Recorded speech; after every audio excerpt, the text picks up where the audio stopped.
Bonjour à tous. Alors, j'espère qu'on m'entend. Normalement, ça devrait être bon. Bonjour, bonjour. Oui, on t'entend.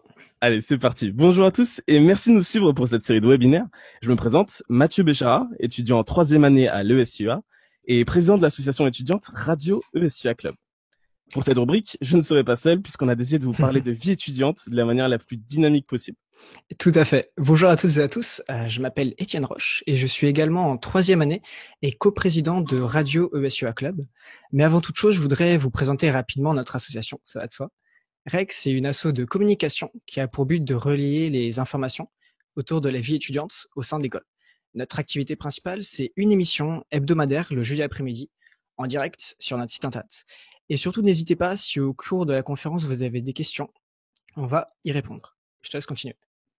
Absolument. Alors, en parallèle, cette année, on a un autre projet qui est celui, en fait, en partenariat avec l'association Fusion à l'ESUA Laval, de lancer un projet de web-série étudiante où on plonge en fait les étudiants dans le monde de l'audiovisuel. C'est un projet de grosse envergure puisque l'audiovisuel, c'est pas vraiment l'endroit où on excelle en tant qu'ingénieur dans le domaine de l'informatique.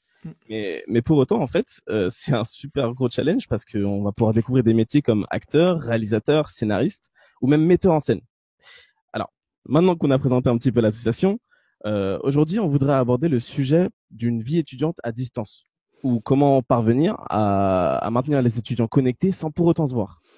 Et on s'est donc demandé les problèmes que se posent quand on peut pas aller à l'école, en fait. D'abord, on peut être un peu anxieux. On reste à la maison, on suit les infos à la télé, on ne fait pas grand-chose. On lit, on voit nos proches, mais on peut pas faire grand-chose comme si on allait à l'école. Ensuite, on peut avoir un sentiment de solitude. La quantité d'interaction sociale entre les étudiants diminue énormément. Quand on va à l'école, on voit tout le monde, on se dit bonjour, on passe toute une journée ensemble. Là, à la maison, c'est bien plus difficile. Et enfin, on a un sentiment d'ennui. Malheureusement, on ne peut pas sortir et c'est bien plus difficile de trouver des choses à faire chez soi. Bon, heureusement qu'Internet est là, n'est-ce pas, Mathieu? Absolument. Alors, il y a aussi tout ce qui est barrière au travail en groupe. Il faut savoir qu'en fait, à l'ESUA, on nous forme énormément pour tout ce qui est travaux collectifs. Donc, notamment par le biais de projets en fait en équipe. Donc, je peux citer le projet de formation humaine. Par exemple, notre web radio ou la web série, c'est des projets de formation humaine parce qu'ils ne touchent pas à des connaissances scientifiques. Et on a aussi un projet scientifique et technique, PST, où là, c'est un projet qui va pour le coup vraiment être lié directement à nos matières. Alors, je dis ça parce que, en fait, donc on est en troisième année, et depuis la première année, pour le coup, on nous dit, un bon ingénieur, c'est pas quelqu'un qui est juste bon en maths, en informatique ou en physique, c'est quelqu'un qui sait travailler en équipe, qui sait communiquer et qui sait mener à bien des projets. Donc, Tout à fait. donc, pour le coup, évidemment, sans se voir, rester travailler après les cours dans le cadre de nos projets, c'est pas faisable. C'est un peu plus compliqué. Mais pour autant, il faut trouver des alternatives. Hum. Pour ce faire, les étudiants, du coup, malheureusement, sortent du cadre de groupe, en fait. Ils peuvent rapidement être démotivés et avoir du mal à accrocher à l'école, entre guillemets, online. On se retrouve donc seul c'est chez soi, pardon, comme je l'ai dit. On va pas en cours en groupe. Il y a beaucoup moins d'interaction physique et je trouve ça qui est vraiment super important. S'il n'y a pas cette image, en fait, où on va tous ensemble en cours, c'est un peu plus abstrait. Bon, heureusement, on a plein de super outils pour suivre des cours à distance, comme on a vu Moodle et également Microsoft Teams, qui sont des logiciels qu'on va commencer à utiliser. Moodle, c'est un logiciel qu'on utilise depuis un certain temps pour nos cours, qui est très bien fait et qui nous facilite énormément la tâche. Et c'est pour ça que les étudiants doivent continuer d'interagir entre eux, en fait. Et on verra comment, du coup, par la suite. Absolument. Alors, pour ce qui est de la vie étudiante, évidemment, elle est fortement touchée puisque les associations, il faut savoir qu'elles organisent tout au long de l'année plein d'événements. Donc, c'est des événements, excusez-moi, qui sont évidemment physiques. Donc, on parle d'afterwork, de sorties en groupe, de conférences, de sport, par exemple. Et évidemment, dans cette situation, c'est plus compliqué de les organiser. Mais pour le coup, ça reste quand même super important de maintenir la vie étudiante. Alors, je dis ça parce que, donc, je pense que tu pourras être d'accord avec moi, Étienne, faire de l'associatif, ça nous a permis de développer énormément de nouvelles compétences. Pour n'en Complètement citer d'accord. qu'une seule, hein, vraiment pour n'en citer qu'une seule, ça serait la capacité, par exemple, à être à l'écoute pour un grand nombre de personnes. Donc, après, pour ce qui est des étudiants, on pourrait plus parler de s'aérer l'esprit à côté des cours, de pas avoir que ça, ou de développer en fait de nouveaux centres d'intérêt. Alors, évidemment, il faut essayer de trouver des alternatives. Et finalement, en fait, quelles sont les différentes solutions? Bon, pour synthétiser, il faut répondre à deux problématiques principales. La première est la suivante, le manque de vie étudiante. Donc il faut bien sûr en fait encourager à fond les associations à réfléchir à des activités qui sont non physiques du coup. C'est super important de les motiver parce qu'on a plein d'assauts et on a déjà plein de super idées. C'est vraiment en serrant les coudes tous ensemble qu'on pourra tous avancer pendant cette période difficile et il faut s'adapter un peu, c'est le maître mot. Internet, comme on l'a dit, offre des possibilités quasi infinies et il faut absolument s'en servir. Pour vous donner quelques exemples, avec la web radio, on compte organiser des émissions chaque jour, des libres antennes, des débats, des jeux.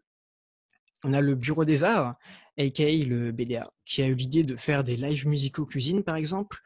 On a l'association KPS, qui est l'association, on va dire, informatique de l'école, qui propose des CTF. Ce sont des challenges de sécurité informatique qui consistent en gros à aller chercher un mot de passe dans un système d'information, pour faire simple. Ils ont aussi eu l'idée d'organiser des soirées autour d'un thème de l'informatique et également aider à l'installation du système d'exploitation Linux. Et c'est franchement très bien. Chaque asso, du coup, peut mettre la main à la pâte, en fait, et créer une vraie vie étudiante online, si je puis dire. Absolument, absolument. Et donc, on a effectivement ce problème lié à la vie étudiante, mais on a aussi la barrière qui est, encore une fois, physique pour travailler ensemble. Et c'est pour ça qu'il est hyper important de maintenir les étudiants connectés entre eux, mais aussi leur donner du coup les moyens de travailler et aussi progresser ensemble. Mm, tout à fait. Et bien finalement, comment en fait, grâce à Discord, qui est un logiciel que l'on a utilisé pour ça, et nous avons du coup mis en place un serveur communautaire pour les étudiants. Et pour l'instant, nous avons presque 400 étudiants qui sont déjà connectés. Je te laisse expliquer, Mathieu, Discord plus en détail. Alors, expliquons effectivement qu'est-ce que Discord. Discord, c'est un logiciel qui est gratuit. Il est disponible sur iOS, Android, PC, mais aussi Mac. Alors, c'est un logiciel qui permet de faire des conférences audio, vidéo, mais aussi créer des serveurs. C'est ça l'option qu'on a utilisée pour le coup, où les gens peuvent se connecter. Alors, on aboutit rapidement à des résultats qui peuvent être très poussés et presque automatisés avec l'ajout de bots en fait. Et c'est ça qui est hyper puissant sur les serveurs Discord, puisque on va pouvoir amener les étudiants à se connecter et instantanément avoir des permissions qui leur permettent d'accéder à des salons textuels mais aussi vocaux uniquement propres à leur catégorie, que ce soit par exemple leur classe, association, etc. Ou centre d'intérêt bien entendu. Le mieux serait de le vous montrer en image. Ici à gauche, on a une liste de salons textuels pour les associations.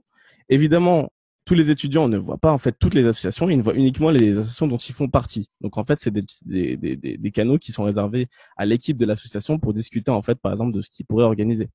À droite, on a par exemple donc un étudiant qui sera en troisième année, en classe 33 plus particulièrement, il aura accès à un donc salon textuel qui va être propre à sa promo et aussi à un salon qui va être propre à sa classe. Allez à ça, on a des salons qui sont vocaux, donc un salon vocal ici qui s'appelle Promo 3A pour toute la promo, et des salons qui sont plus particulièrement dédiés à la classe. Tout à fait. Alors, ce qui est bien, c'est que sur Discord, les associations peuvent aussi créer des salons spéciaux, donc notamment pour les événements. On peut prendre l'exemple de par exemple le bureau des jeux, qui a émis la volonté de lancer des débats, par exemple. Donc, très simple, on crée un salon vocal ou textuel, les deux éventuellement, et les gens peuvent débattre dessus et donc ils géreraient cet événement. On peut organiser des diffusions aussi, par exemple. Sachant que sur un salon vocal, en fait, il est possible de partager son écran. Donc encore une fois, que ce soit pour le travail ou pour le côté activité liée aux associations, c'est en fait un outil qui est extrêmement puissant et dont la limite en fait est juste l'imaginaire pour le coup. Alors, je pense qu'on a fait le tour. On a fait le tour, on a été rapide mais efficace. Parce que Absolument. on a tout dit en fait, on a fait le tour de tout ce qui est Discord et tout ça. Et du Absolument. coup, en fait, je pense qu'il faut remercier tout le monde du coup d'avoir assisté à cet après-midi. Merci beaucoup d'avoir été présent, depuis 14 heures, ça fait longtemps. Ça fait longtemps du coup. Merci à tous les intervenants qui étaient avant nous, bien entendu aussi. Bravo à eux. Et n'hésitez pas à consulter tous les réseaux sociaux qui sont du coup en bas, ici, en bas de votre écran. Tout à fait. Pour avoir la suite du coup concernant le SIVA.